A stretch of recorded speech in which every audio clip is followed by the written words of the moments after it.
Hey guys, what's up? We're back.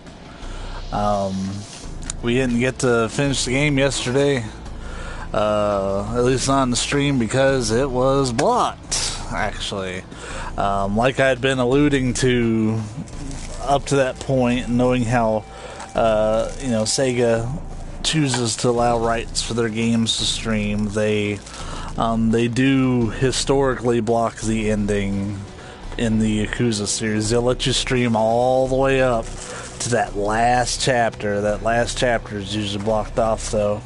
But we are done. We are completely through the credits. As you can see, we're back at the main menu.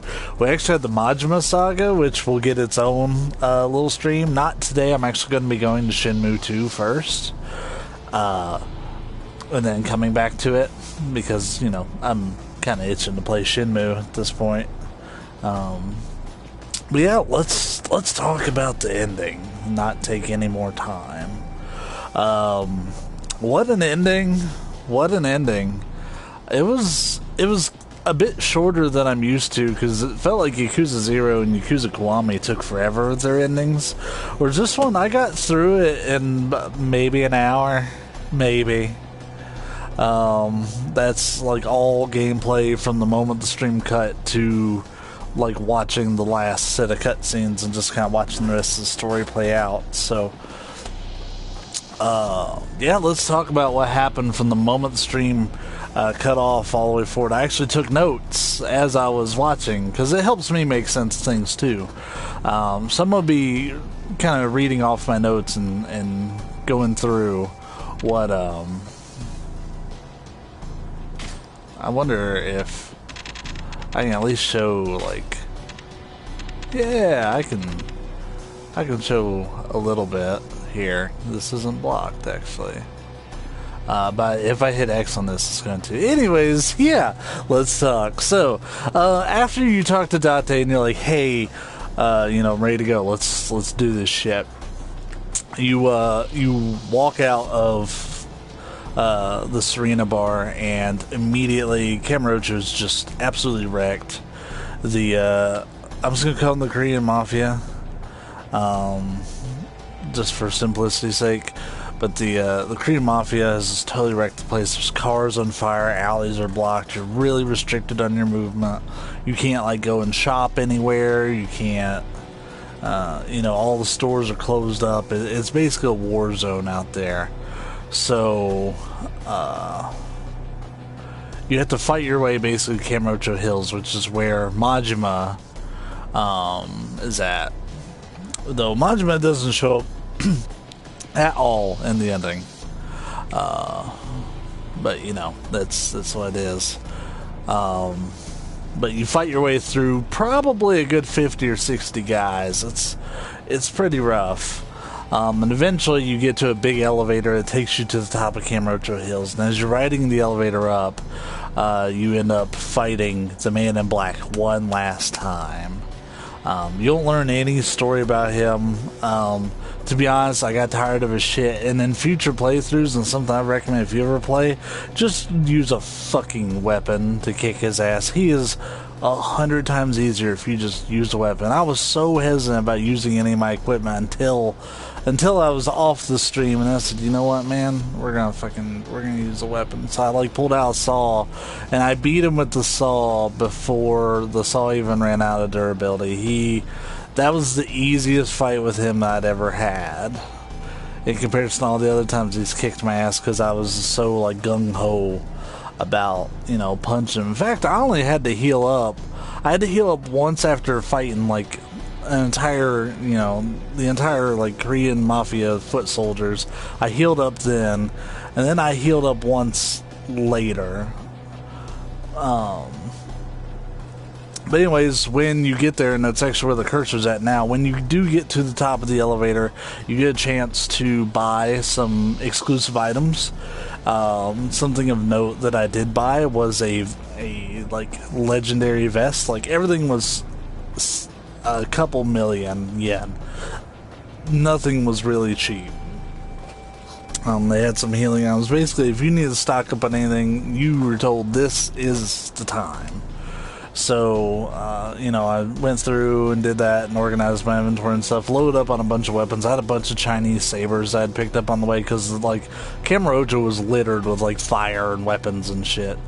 And when you get to the top of the roof, you can see, as in the thumbnail there, that Sayama is pointing the gun at Ryuji. Basically, Sayama is demanding that Chairman Goda's return, and you find out that Chairman Goda's actually up on the roof as well. He'd been brought up there by Ryuji. And, you know, she's basically saying, hey, I'm here to arrest you. And it becomes apparent to the player at this point that Ryuji has no idea that he's related to Sayama. So that she reveals that to him and is like, look, I understand I'm like in real deep with the Tojo clan here at this point. I'm gonna turn myself in too, but I'm here to arrest you. I don't want to watch any more of my family die. And Chairman Goda backs up the story, and basically he had met their mom in a bar when Ryuji was really little, and this was actually before Killer Kawara came to Kansai and gave their mom her new life, and met her in a bar, and they had like kind of a brief relationship, though Chairman Goda understood that the only reason that she was with him was just to survive. And when it came time for her to leave and Kawara came and she decided she wanted to be with Kawara instead, Chairman Goda actually begged her to let him keep Ryuji. So she did so, and that's why the kids don't really know each other. That's why he didn't know he had a sister, because she wasn't born yet by the time they were separated. Now, Ryuji does remember being saved in a fire, and he does remember his mom, but he doesn't remember Kawara coming and taking his mom away. He just remembers being abandoned, basically, and that as far as he knew, she might as well have been dead. So anyways, Kiryu steps in and is like, you know, Ryuji, I've got you pegged. You are someone who's unable to change your ways. This is what you do, and I'm here to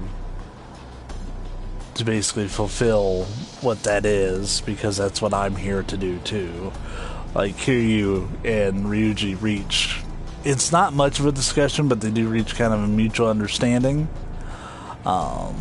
And Kiryu closes the cage on the elevator. There's a cage that comes up from the bottom to like keep people in the elevator when the elevator's about to move. But and he just brought up the cage that way him and Ryuji would have a place to fight. It gives them a stage. And then Kiryu apologizes to Sayama for everything that's going on. And you fight Ryuji, who has a fucking katana the entire fight. So if he's going to use a weapon, I'm going to use a weapon. So I used... what did I use? It may have still been the saw. That saw had a lot of use. But he was pretty easy. The thing with Ryuji and his fighting style is that he's got that big burly, like, big swing style that, like, everything he does is loud and big, and, like, the way that I, like, got used to playing as Kiryu for this game was more of, like, a parry and, like, counter type moves, so having them big tails really made it to where he didn't hit me very much at all. I did heal at the beginning of that fight after fighting the man in black and stuff, but that's actually the last time I healed for the entire game. So I fought Ryuji and beat him. After the fight, Ryuji's not dead. And Goda thanks Kiryu for allowing Ryuji to be able to express his feelings, knowing that now that he's a Korean Mafia survivor, and like he knows he has that blood, but he doesn't care about the creed or any of that stuff. He's just a man fueled by his own ambitions. And then he's shot all of a sudden by someone that we didn't know was on the roof until this point, and that is Tarada. to illustrate the name, in fact, I need to move the thing here. So Ryuji gets shot, and oh, it doesn't actually show it in that thumbnail, but that's right after the fight. But anyways, Terada shoots him. Terada is the Tojo clan's 5th chairman, the dude who died at the beginning of the game. It turns out that he is actually a survivor of the Korean Mafia. His name is Daijin Kim.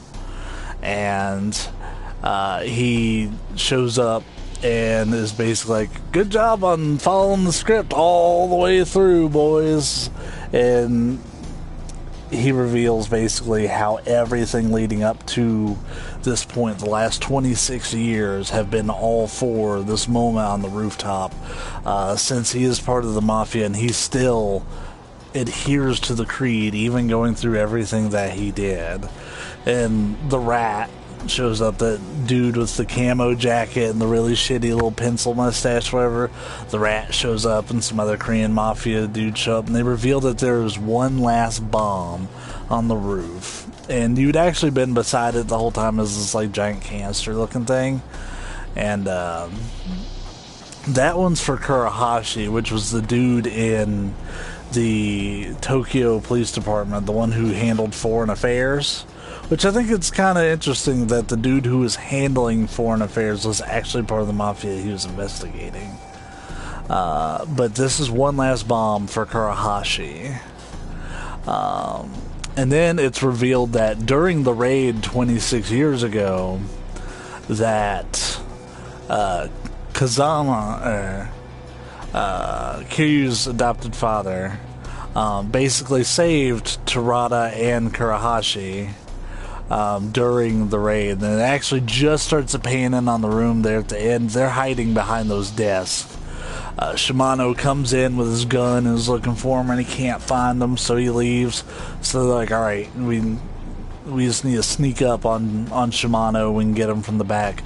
But as they turn the corner and start to head back out the door into the hallway there, there's Kazama-san basically with 2 guns pointed right at them, and instead of shooting them, he puts his guns down and basically is like, look, you two are too young, you need to live.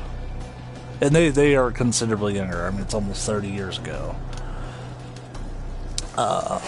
So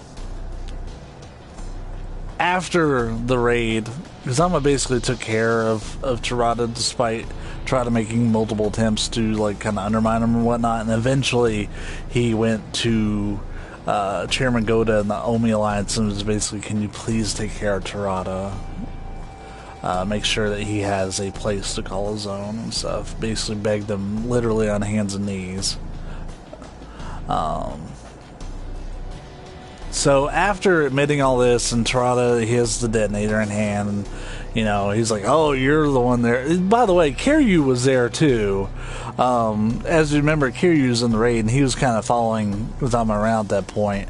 And Terada and Kiryu met eyes right in that doorway.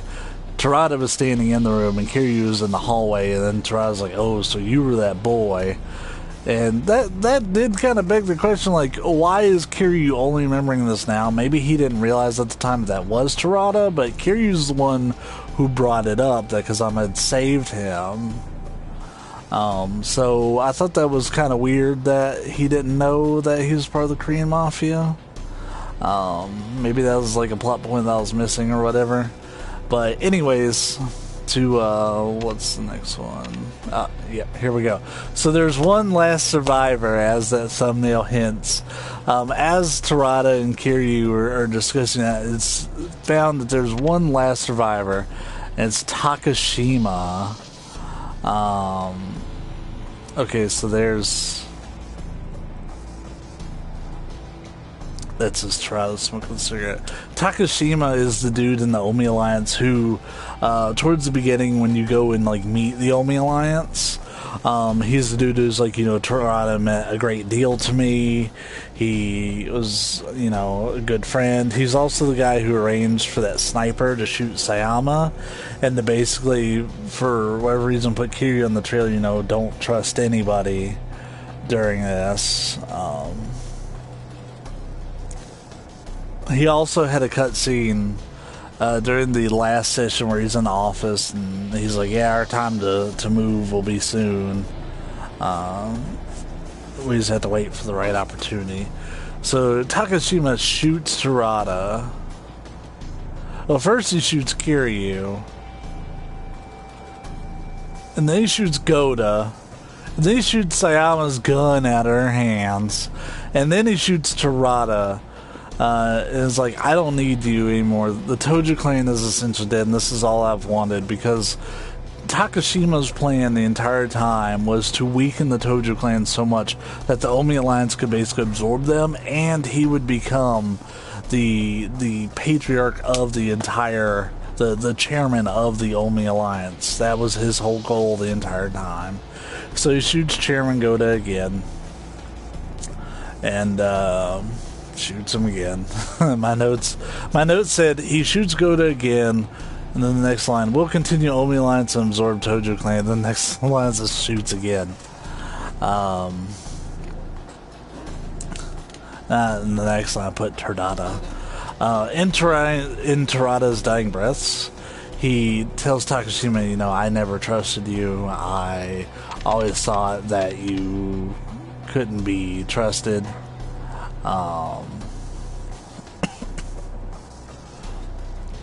And he hits the detonator on the bomb. And when he does that, let's see. Yeah, he dies afterwards, after pressing it, but right as he's about to die, he asks Kiryu to trust him. And that's when that 10-minute timer shows up on the bomb. So at this point, we're at like a 10-minute warning for the game. Sayama charges at Takashima and ends up getting taken hostage. Kiryu picks up her gun and is pointing at Takashima, but he's got her hostage and he won't shoot. So Kiryu ends up getting shot again. And Takashima puts the gun behind Sayama's head and is like, now it's your turn to die. But it's at this point that Ryuji gets up and shoots Takashima. Shit, that's too far.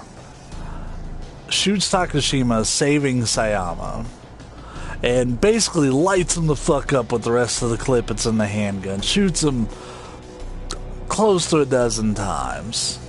And right as he's about to die, he's basically like, you know, you were too, like, Takashima is telling Ryuji, you know, you're too stupid, basically, to do this. And Ryuji's like, well, you know, sometimes, like, a man needs to be kind of stupid because scheming fucks like you would never be able to actually run this, and ends up shooting him in the head, killing him instantly.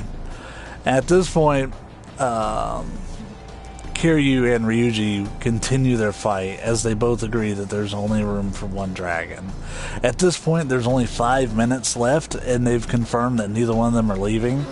Kiryu asks Sayama, you know, go live your life. There's still something I need to do here. And Sayama basically is like, I don't want to watch any more of my family die or the man that I love die. And that's her basically confessing her feelings. Granted, she did pretty much in that video, but to be able to say it to Kiryu in person, and Ryuji's like, well, I see how my sister fell for a guy like you then. And they raise the elevator cage again, but this time it traps Sayama in there, and they send her down to the ground level to get her away from the bomb, because she's not fucking running away. And they use this opportunity to finish their fight. At this point, it is a fist fight. So, to keep with the spirit of the fight, when I was playing this fight, I did not heal, which I didn't really need to. I didn't even get below half health. And I did not use any weapons. I fought him fist fight to fist fight. Did a lot of parry on him. He just got those big moves. This was a very cinematic fight. Lots of like special QTs and stuff during it. He gets kind of his own heat moves that he'll do on you sometimes. That's kind of where the QTs come in for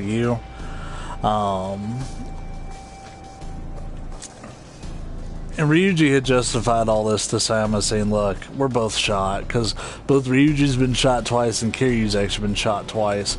And he's like, look, we got no time to live, you just need to fucking go. So that's when he sent her down there. And, like, basically, as she's going down, he asks her a favor, and is like, look, a once-in-a-lifetime favor is your brother, I need you to live. So anyways, after the fight, Sayama comes all the fucking way back up to the top of Kamurocho Hills by the stairs. Or actually, here-ish. Is it only going to show his body? Pretty much. That's after the fight, pretty much. But Ryuji at this point can't really stand, so Sayama is holding him. Ryuji tells her, you know, you look a lot like Mom. Although, even if I had known that I had such a cute sister, this still would have happened in one way or another because he has too much blood of the Korean Mafia in him. So in his, from what we can tell, dying moments,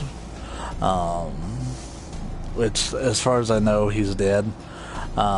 In his dying moments, he asked for a smile from her because it'd be just like his mother's smile, and it is that way. He also says, you know, you smell like her and you laugh like her, and when I first saw you, I thought of her and stuff. So he still remembers his mother fondly, even though there's that whole abandonment thing. At this point, there's only 3 minutes and 30 seconds-ish left on the clock, and that's when Date and the Division 4 chief, which I honestly never remember that dude's name, but he was hanging out with Kurahashi for most of the game until towards the end, when him and Date show up at Serena, and they're like, just so you know, Sayama and Ryuji are related. It's that guy. They show up in a helicopter, Haruka's with them, and Date's like, you need to get the fuck out of there. Because that bomb's gonna blow. We can't land and get you, it's too dangerous. So Kiryu collapses as well, and asks Sayama, look, go on your own, I can barely move. Sayama, after seeing the extent of his wounds, is like, no, I'm just gonna stay here with you. So they spend the whole rest of the time, they kiss, and then they just kind of hug it out. At about the minute mark, Date's pleading for them to leave, and they're like, wow, you know, we kind of let everybody down, didn't we? And Sayama admits that she's scared, but, you know, feels warm in his embrace, and like the last 10 seconds or so, everybody's staring up at Kamurocho Hills as the timer's counting down, and right as the timer ends, the credits hit. And if we go through the credits, there's really nothing story-wise in the credits to go through. But after the credits, there is a blue sky shown, and you find Haruka praying at a grave. Hey, that like went right in time with it. And we find out that that's actually Terada's grave that she's praying at. She's thanking him. And then it shows Kiryu and Date looking on from a few feet behind her, and it's revealed that Terada's bomb was actually a fake. They figure since he couldn't trust Takashima, he never actually had the fuse in the detonator, so he never intended for that bomb to go off, because if that bomb would have went off, Takashima essentially would have had his way and caused not a equal merger, but the absorption of the Tojo clan, and killed off, you know, one of the best Yakuza and whatnot. Kiryu didn't know that the bomb wouldn't go off, but he did trust Terada when he said, trust me. And he figures that it's probably because of Terada respecting Kazama for being a better man than pretty much anybody. At this point, Sayama arrives with flowers, and Date walks off the scene, and her, Haruka, and Kiryu all stand together and, you know, kind of enjoy everybody's company as the camera pans up again to the sky, and we actually get the word end. So that is the entire ending, as paraphrased by me. just some fun facts. It took me about 27 hours to beat the game.